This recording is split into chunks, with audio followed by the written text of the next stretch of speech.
Hey guys, Garner from Realty Lane. I thought I'd give you a quick update in regards to what's been happening over the last month and how the virus Covid-19 is affecting the Perth property market. This will be based on my personal experiences over the last month about what's been happening.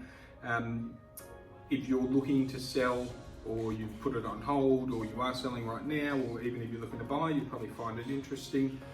So listen up and I'll give you a bit of a recap on what's going on. Now, first of all, I don't think it's all doom and gloom. I can't see a 20-30% drop happening that some people are saying. I think that's absolutely ridiculous. But you're probably thinking, well, you're a real estate agent, of course you're going to say that to us, but here are the reasons why. So I've got reasons that will obviously back up the opinion that I have. So let's first go back about 6 months and have a look at what's been happening. The property market, end of last year, beginning of this year, is ticking along pretty nicely, especially around where I'm selling. So for instance, property in Hawthorn in January had 150 buyers through the door. So that's insane sorts of numbers. So things were selling quicker, more people at the home opens, more positivity from the buyers, like just generally ticking along pretty nicely. This was driven by supply and demand. So 1-2 years ago, we're sitting at about 17,000 odd properties for sale. Whereas in the last 6 months, we've been sitting at about 12,500 properties for sale. So that's the supply coming right back. That's a big drop in supply, which is what we needed. And that was helping us transition out of a buyer's market back into a seller's market. So that's what was happening sort of post the virus. I was thinking 2020 going to be amazing. Income, COVID-19. So what I saw happen, it's probably been about a month now that we've had the really strict social distancing, businesses closing, we can only do by appointment, no more home opens, all that sort of stuff. So it's been about a month now of very tight restrictions, which I saw for the first week, very little inquiry, very quiet. Second week, still very quiet, which at this stage I was thinking, okay, this could get pretty ugly, this could be bad. But probably weeks 3 and 4, so sort of where we are now, inquiry level picking up. So I've had about 60, 70 odd inquiries in the last couple of weeks, which is massive. They're big numbers in regards to inquiries. This is obviously driven by the confidence coming back to the buyers, which is driven by obviously what we're hearing on the news. There's less and less cases, we've really smashed the curve. All that sort of stuff. So there's a lot more positivity coming back in. So people that were probably sitting on their hands for a couple of weeks, just thinking, okay, what are we going to do here? They're going, well, looks like it's not going to be as bad as first thought. Let's get back out there. We haven't been badly affected by this, so let's go out and let's continue to house hunt. So I've seen the confidence coming back, which is good. That's not the reason that I don't think there's going to be a big drop. The reason that I don't think there will be a big drop comes back again to supply and demand. So over the last 4 weeks, 5 weeks, we've still been hovering around 12,500 properties for sale.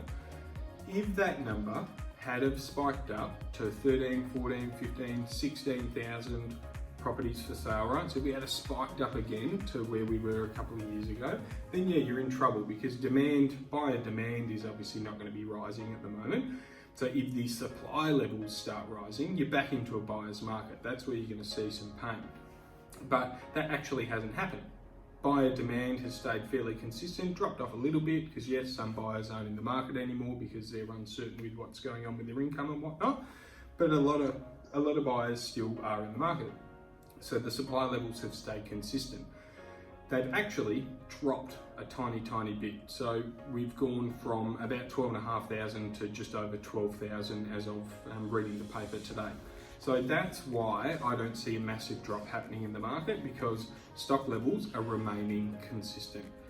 I feel that if we haven't seen stock levels start to rise yet, I don't think we will. I think people are going to ride this out, hold on, pause mortgages, money coming in from the government, all that sort of stuff. So the last thing people will be doing when they know this is a temporary thing, not permanent, temporary thing, is putting their house on the market for a fire sale, right? They're going to hold on, pause all their debts, do what they can do, cull their spending and just hang on for the next few months. So that's the people in the worst case scenarios. Now, so stock levels aren't rising, they're staying consistent. That's why I don't think we'll drop 20-30%. As well, when you put it into perspective, it's pretty ridiculous. I sold a property for $1.2 million, just settled the other day. So it was sold very recently.